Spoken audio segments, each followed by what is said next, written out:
Being here with us and for talking back. Um, so let's just get things started by introducing yourselves, please, if you would, and what you do. Sure. Those members, who wrote this? Hey, I am Josh Wilboy. I am a core actor, core ensemble member here. I am also by Jay as director of software development. I'm the senior director of software development at Backball. I've been in software development for like almost 30 years, and a lot of what we do at Blackbaud, if you don't know, is headquartered in Charleston, but we're a global company. We're the leading provider of software and services for social good organizations in the world. So we do a lot of fundraising software, education software, agricultural software, corporate philanthropy software. Really, if a nonprofit wants to do something, we want to try and make any of their administrative efforts minimal so that they can focus their efforts on making the world a better place. In my industry, the software industry is being completely disrupted by AI, as is everything else. And we spend a lot of time, both using AI and understanding how we can remain effective competitively as a software cloud in this new world of AI development, while also embedding AI into our solutions so we can empower our nonprofits to be competitive and be more robust. And so, I am Bill Manners. I'm a professor of computer science at the College of Charleston. I'm also the director of the Computing in the Arts program, which combines the arts and computing, as the name suggests.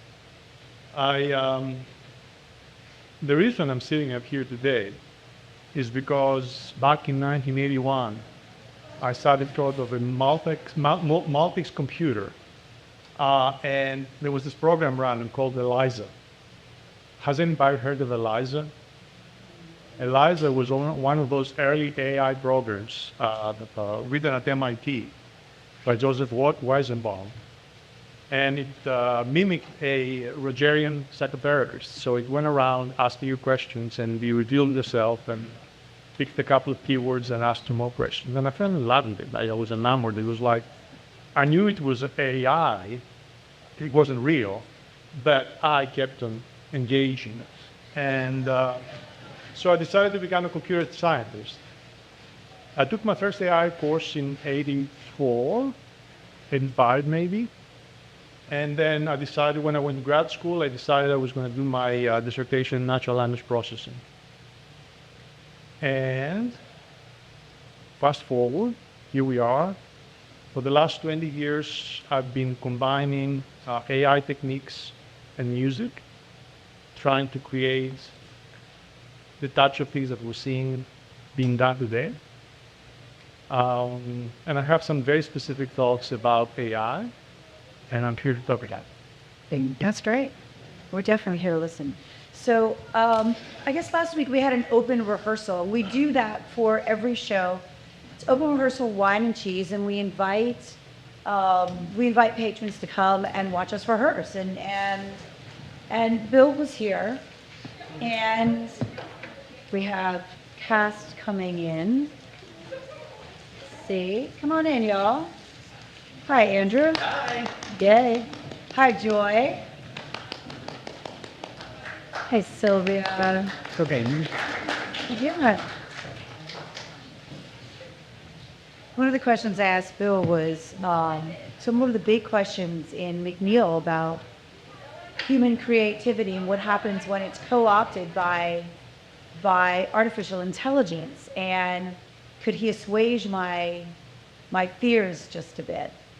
And you said something really heartening about the difference between human creativity and artificial intelligence and its creation. Would you kind of launch this by sharing that? Yeah. So, Hey, Dave, welcome. Great work. so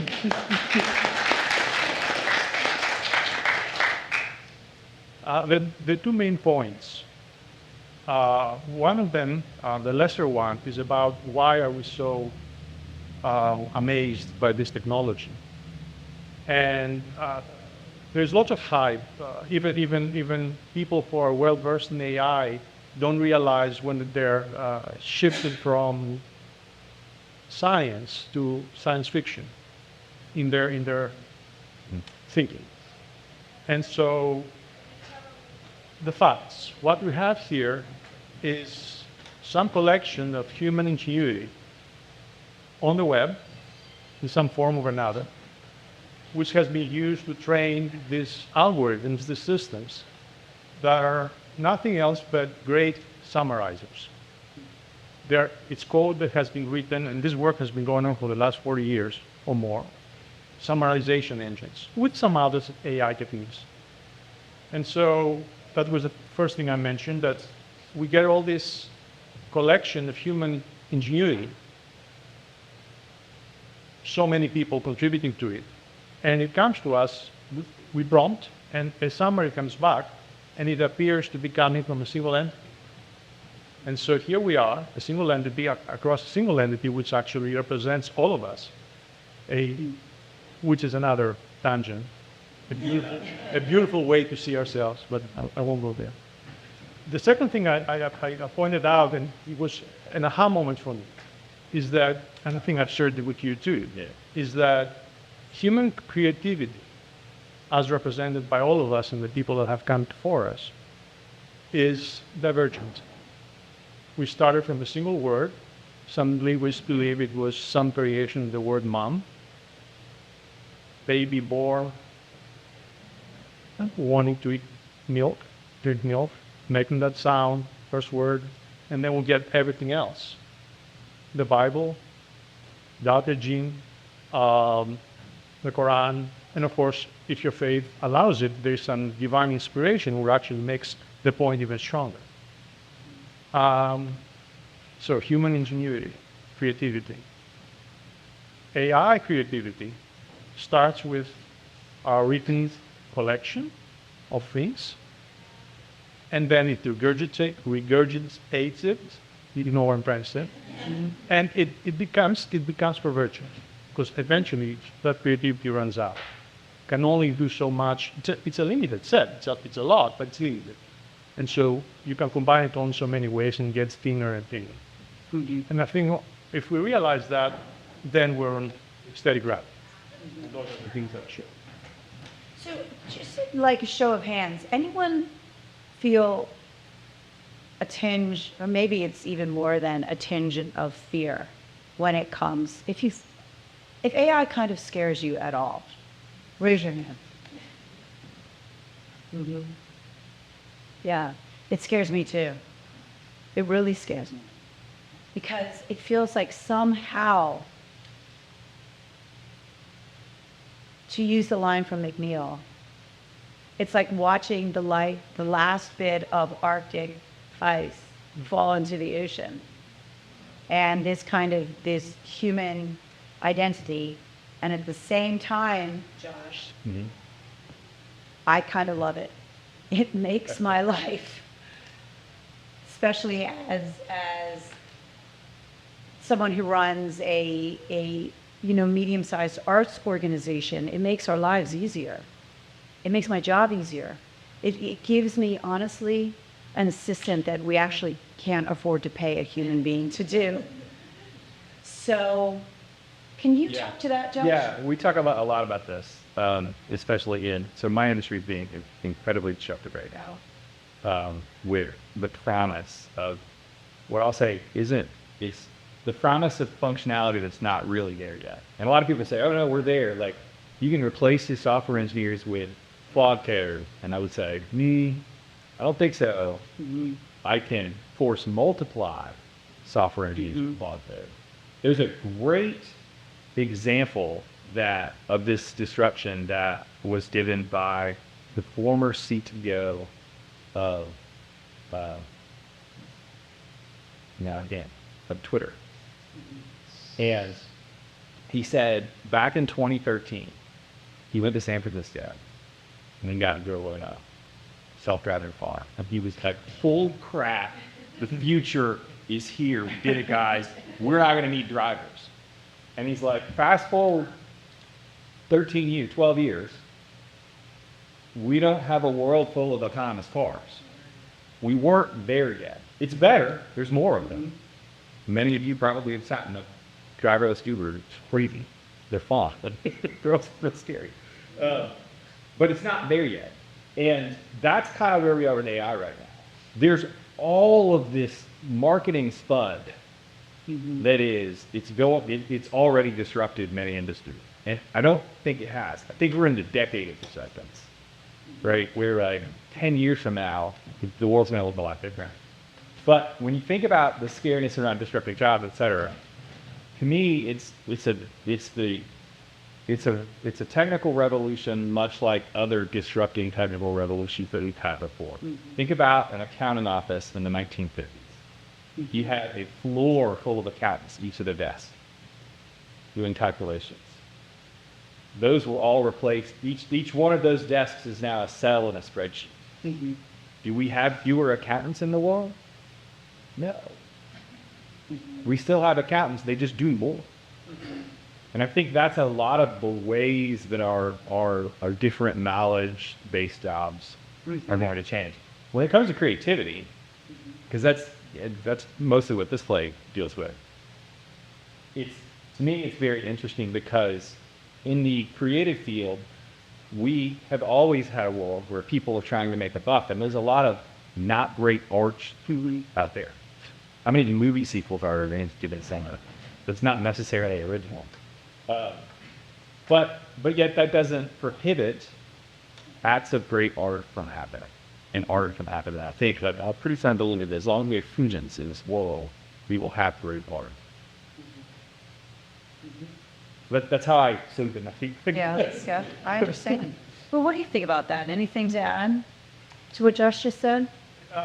Well, I wanted to address, I raised my hand, I'm scared. Where I'm scared though is I can see, and I'm sure some of you can see the limitations of this. So I'll get there first. Remember Photoshop?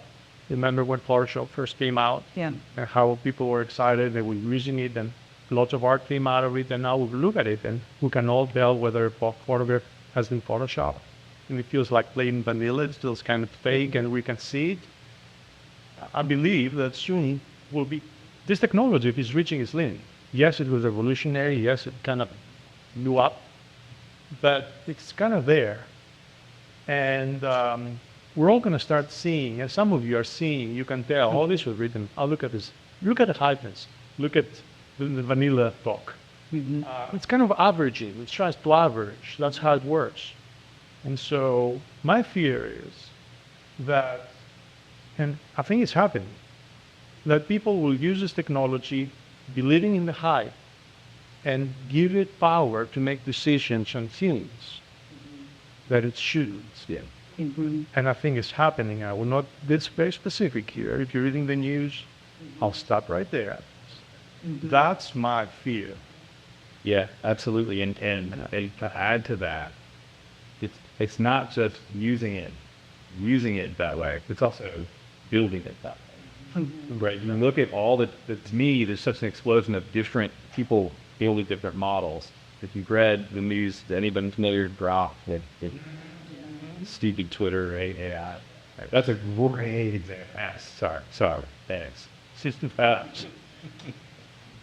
You may know my thoughts on Elon Musk. But that's a great example of like how not the train out of lab, right? And that's, to me, we guess the technology is only as good or bad as the people creating it. That's, I think, what really scares most of us.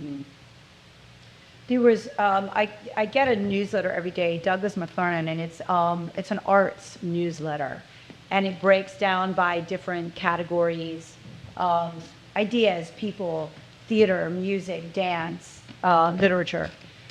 I counted in today's newsletter, I think there were 5 or 6 different articles in today's newsletter about artificial intelligence and the ways in which it is intersecting with the creative industry and creative sectors. And one of the things that one of the articles I read was in Big Think, and it speaks a little bit to what you were saying about accountants, which is basically when we had the mainframe introduced and that kind of disruption to work, then all of a sudden we had computers on every desk, and that disrupted work. Work looked a little different. We have this right here, and AI is another disruptor. And one of the allowances that Big Think in this article was talking about was that it is a human being's ability to discern really human conditions, emotions, difficult and complex human interactions, subject matter. This is all groundwork of what it means to be human and cannot be replicated by artificial intelligence, which I find comforting. I have to ask, it's so interesting that what you just said, Sharon. I do voiceover work. I'm training to call them right now, Yeah. right? And they give me prompts like, be really emotional, apologize profusely. So, will it, and I wouldn't do it for a long time because I said, no, it's gonna put me out of work. I'm a voice office, this is what I do. But then jobs were coming, so I said, let me do this, let me call them. But with those prompts, is it going to sound like emotion? Good. Yeah. Mhm. Yeah. I mean, it's again, like anybody familiar with Pluribus? Like Pluribus, I think is it's a great show, and you haven't seen it. But there's definitely the analogy of she's in a world where AI is taking over. Have anybody seen Anybody Pluribus? seen it? It's essentially It's like, good, isn't it? without It's giving great. too much away, every human other than the 12, every human has all of the knowledge of all of humanity at their fingertips. It's a Yes. huge hive mind, but it also means that every single person has everything. And it's, in a lot of ways, a great analogy for interacting with AI. Mhm. It is immediate with anything that you're thinking. So yeah, like you're training whatever model, right? Now that's not all models, it's just that model on those emotions in the way that you are conveying it though. That's not the way I would convey it, right? And so that's the other thing. We talk a lot about, so I tried to get, and I was unsuccessful because she was out of town, Carrie Cobb, who is our chief AI officer at Blackball. She's brilliant, phenomenal. You know her, she's awesome. We do a lot with AI ethics at Blackball, and I think anywhere in the software industry where people working with AI tools should. And a lot of it is what are the cycles you should go through and when you create an LLM, the testing and training to ensure that you don't end up with drop, right? You don't end up with unintentional bias. And at some level, it's like impossible because there's always bias inherent in anything, right? But there are a lot of things you can do as you train and retrain and retrain and retrain and retrain the models to try and guard against bias that you wouldn't want to have show up, right? And so that's that part of it. Joy, I love that you so flexible to play. My favorite word to play was probably the dumbest one ever. But I was like, could Joy be my Siri voice?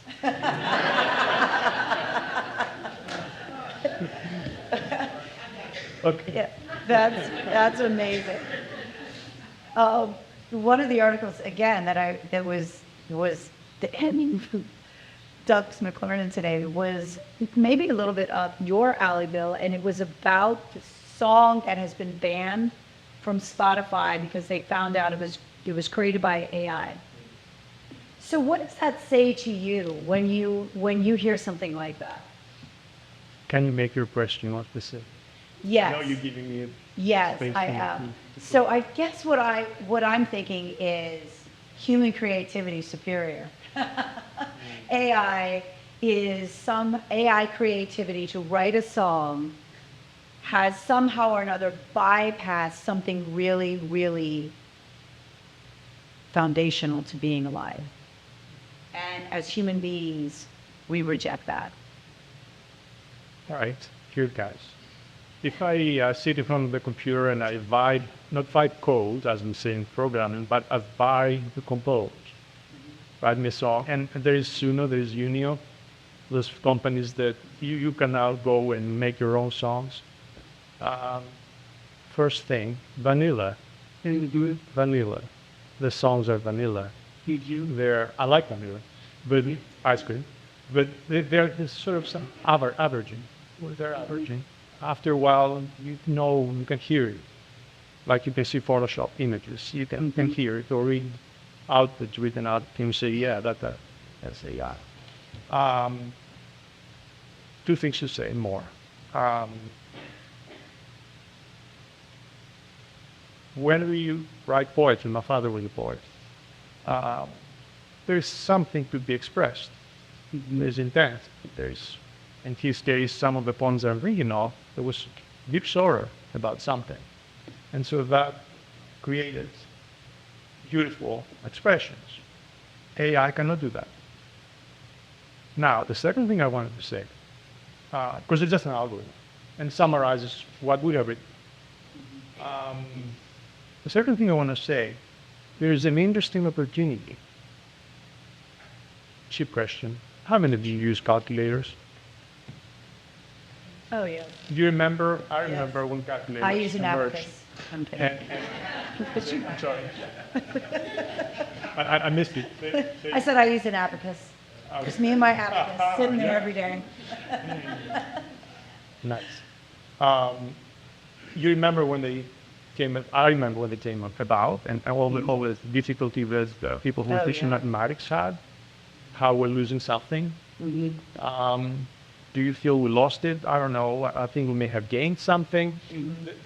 There's a beautiful term in AI. It's called cognitive prosthesis. Cognitive prosthesis. So that's the opportunity. I'm trying to think of examples. Automobile.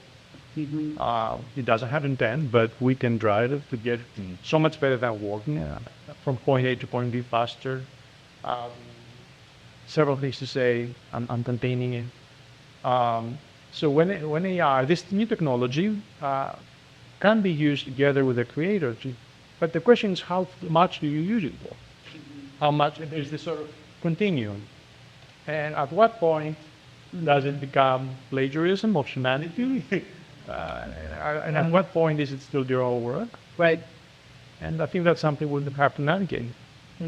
I work with a guy who's an amateur musician and he plays and he's been a musician mostly a blind.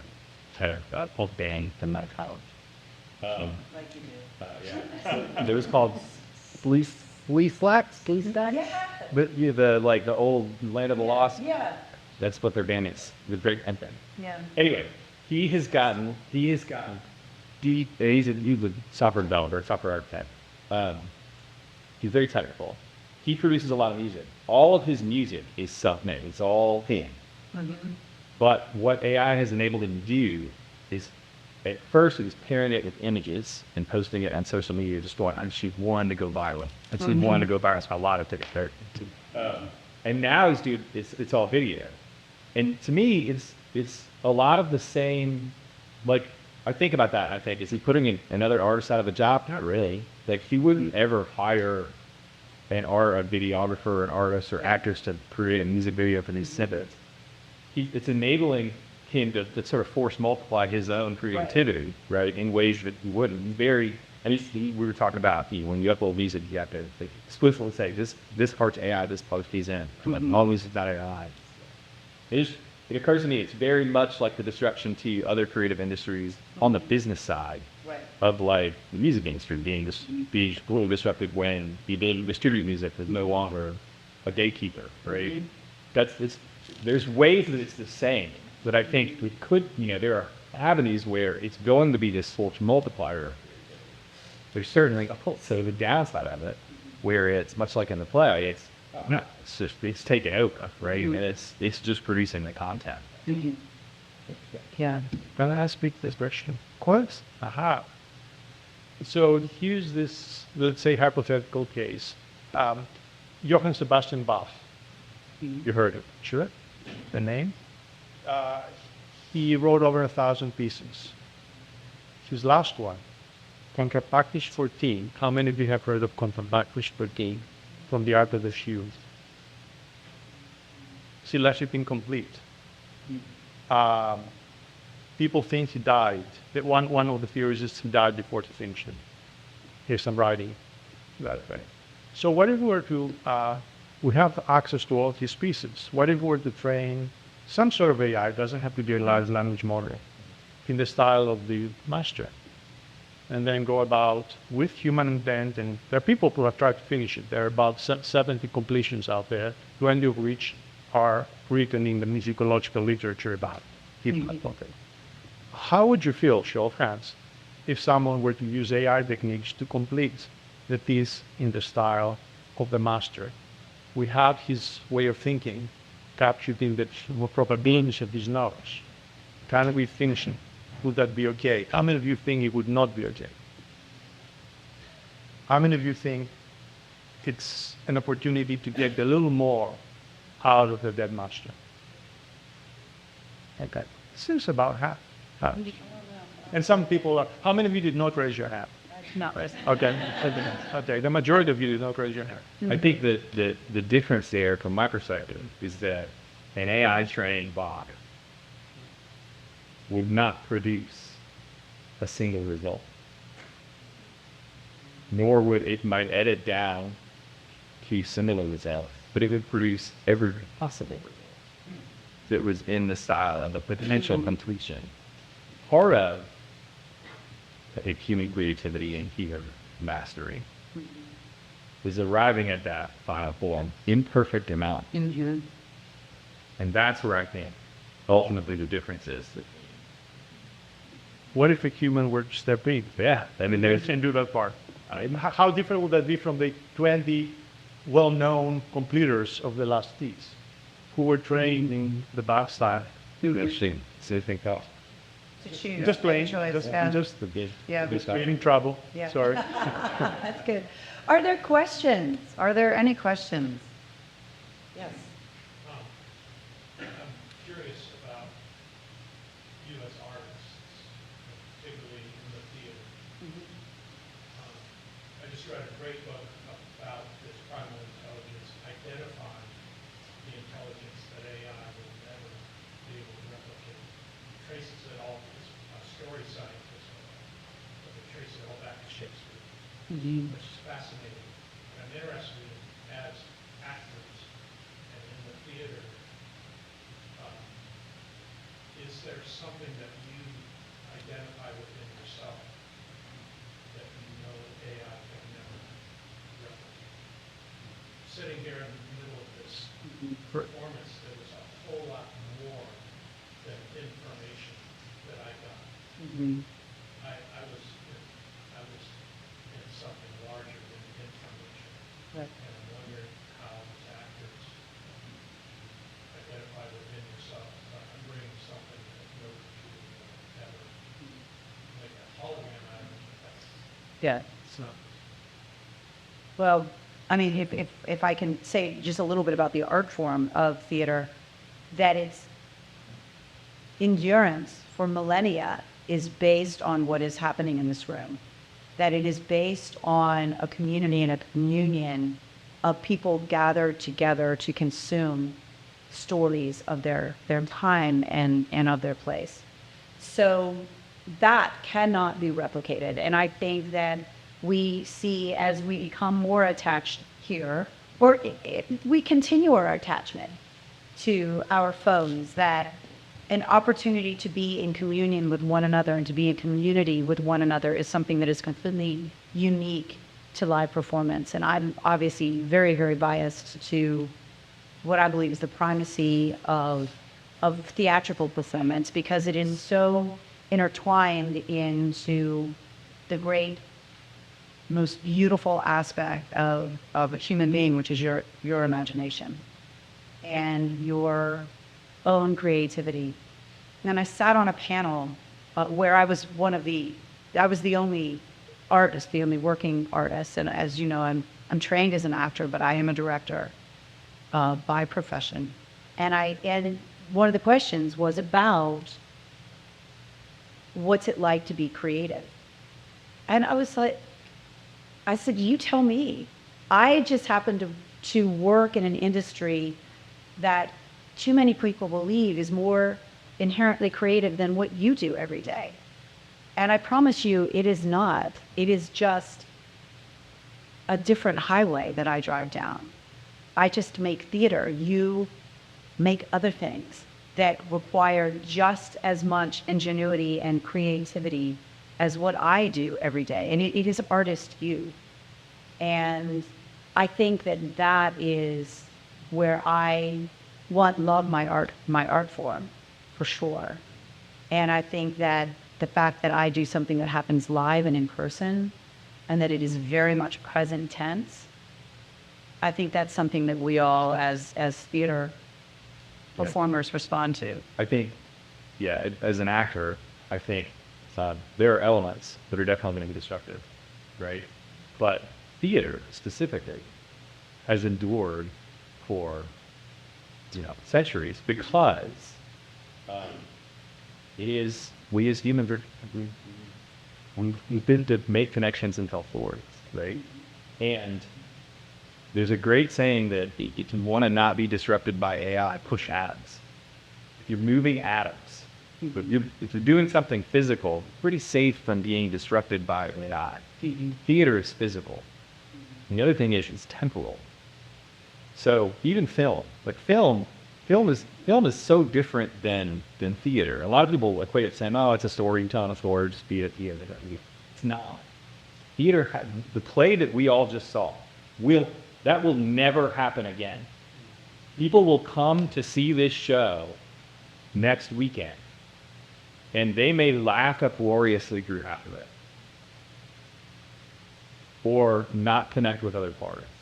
It will be different. Sam will say a line differently or shrug a different way. I promise you it'll be different. Having done theaters, I mean, we all know it is inherently different. That's what the mix of people in that Bill was asking before the show, like, where I like to sit when I watch and stuff. I like to sit towards the back and so you can sit the audience. Yeah, because the audience is always different, right? And it's always, you never know what their reaction is going to be. And that's, to me, is much a part of the experience. So to me, like, I don't see the disruption in theater from I think theater is honestly just inherently a very safe medium for art. Because it's a performance art, because it's visible. And it requires, even if it were all holographic, to be hollow, false, and static, and theater, by definition, not that. Just to follow up, you mentioned story. Do you think story, telling story and creating story is maybe what AI cannot do? Yeah, I mean, I think, back to Bill's original point, like, AI is convergent. So AI can only tell a story. I mean, it may appear original. It may appear very original. It's not. It's just a distillation of whatever it's been trained by. But if I may ask, what if you use AI and got an initial idea, and then your creativity just opened out, and you started flowing? Would that be bad? I mean, you can throw dice. Yeah, no, I mean, I don't think so, no. Anybody have inklings while they were watching this? Like, how much ChatGPT did Akhtar use when he was writing it? Sure, felt like it was just generated. Like, parts of it are like, oh, you just started using ChatGPT. Like, you're even giving us the prompts. He said that he did. Yeah, he said not. The Prospero monologue in the back is, or is the limerick? One of them was, I can't remember. Yeah. But I mean, there's even moments in the show where he's like, you have this like notion of like, oh, this show it's self-describing how he's said it. Yeah, he's self-describing. Yeah, Yeah. This show? I think he wrote the whole thing. Yeah, he did.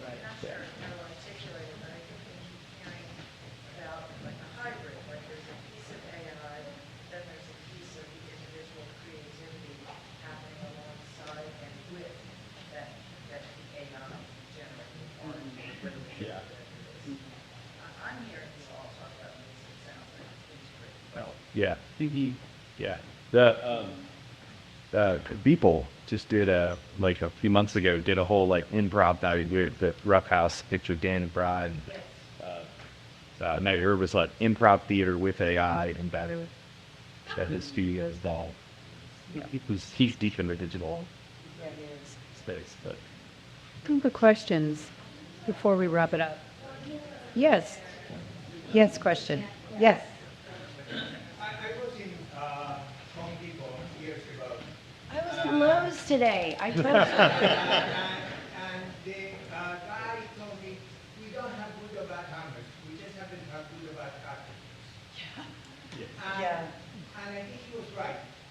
And just to relate to something else that may be of relevance, but I'm a neuroscientist, I work with patients with Alzheimer's.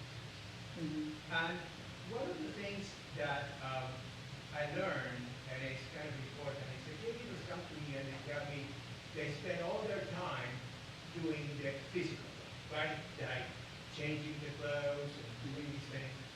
And I always discourage them to do that. What I tell them is, somebody else can do that. But the connection between their soul and the rest of the world, only you can do it. AI had allowed me, for example, I'm a terrible, terrible person drawing. But I have images. Right. Now I can draw. I was never able to draw before. But I tell you, turn this thing to the side, turn the other thing. AI is doing it for me and allowing me to express something that I could never express before. I think that what AI will do is to challenge us to actually be much better. To find things inside us that we didn't know we had. And to actually get the technical part out and actually take the humanity out of us. I love it. I like that. I love very that. much. Did you believe that people are in here and good? And AI is a force multiplier for people. And that gives you a very optimistic. Positive. Yeah. It does. But you know, and how it can heal you or build the house. Yeah. Yeah. So I've got an AI challenge for all of you. My favorite thing to do with AI. This is Go to ChatGPT ridiculous. and upload a picture. I took a picture of Bill and I earlier That's what you're. and say, make me a Muppet. And it will Muppetize you. I did. I made us Muppet. That's the only human being would be I interested in turning themselves into a Muppet. And we don't talk about the environmental implications of AI, but I am certain that there's an entire rainforest gone because I had Muppetized pictures of my cat. Anything else? Where is Megan in this whole thing? Yes. I'm a retired public school teacher. What is it doing Your service and to our training. children? If you watch our children play, you see the creativity. Right. But what will it, I worry about that. Yeah. Thank you. Thank you. Yeah. I can say something. I'm an educator. We teach programming. And into the programming class, all those problems, regardless of how we phrase them, we hide them, AI can find, they're solved. They're out there. And so kids can go home, our students, and vibe code the solution. And then missing those opportunities, those are stepping stones for them, thinking that, I think that's what we're referring to, they're thinking to get better. And they're bypassing it. They can understand the solutions, but they haven't synthesized them. And then it would take them 4 years when they reach you at an interview to realize what has happened. That is a danger. You're right. Big danger. And I don't have an answer. I don't know. I've got a high school star who is in remote. She's at an online school. And what's interesting to me is the number of teachers that have changed their methodology. That's just because of, or even just assignments, right? Because of their notion that like, I'm going to give this out. They're going to use an AI tool and not me. And so rather than try to prevent that, they've just scrapped whole heaps of assignments and have tried to drag learning in other ways and then it's out for ways. I think that's going to be part of it.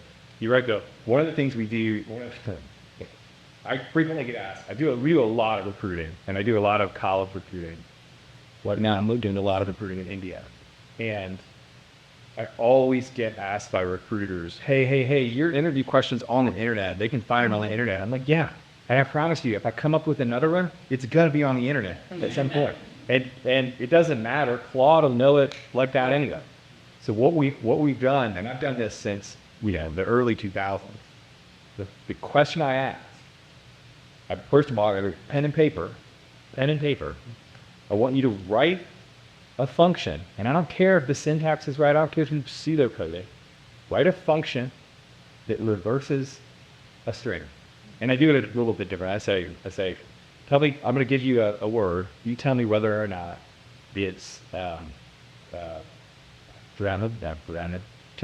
The same forwards and backwards. Palindrome, thank you. Tell me whether or not it's palindrome, order of prayer, right? And I expect someone to be able to write a function that reverses a string, things like that. If you have taken intro to programming language, whatever, that'll be it.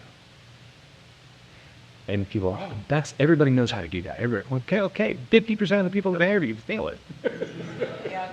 And they have since 2000. They still do today. So, that's where we have to ensure that we're using mechanisms. The other thing is, you're right with backframe. A lot of what we're talking about now, there's a great analogy in a book that I've read that talks about the engineer, the future is going to be like a head chef in the kitchen. Mm-hmm. You're going to have all these AI assistants and agents that work for you. You're just the head chef. And I love that analogy because the head chef is completely accountable for the quality of the food that goes out of the table. The head chef needs to know how to cook the steak. And that's what I worry about, is that we're going to get grads that don't know how to cook the steak. Otherwise, you can't, you got to be able to put in the checks and balances using the tools. You used to have quality. Written on that, I'm also, I guess, kind of hopeful too that human ingenuity in the face of the fact that this can happen and that this is in fact happening with AI, that we get to a place where our creativity improves education system, improves the lives for teachers, improves, thanks y'all for being here, improves how we approach education in this country. Because I think that I have 5 children, I now have a grandchild, and one of my second son was in school for early childhood education, and he's also dyslexic. And I was helping him read this one paper, and they gave the analogy of Ichabod Crane was an educator, and he fell asleep. Well, not Ichabod Crane. Rip Van Winkle fell asleep as an educator, woke up, and 200 years later, he could still do his job, with really not changing anything. And I think teachers are amazing, not just because you devote your life to teaching the worst of us, which are children. No, it's because you do so under abhorrent conditions, like the U.S. education system. So maybe this disruptor of artificial intelligence is exactly what we need to improve it and to make it better. I don't know. It's just a positive thought of hoping it's the best of us. Y'all, thank you. Thanks for being here, y'all. Appreciate you so much. Thank you.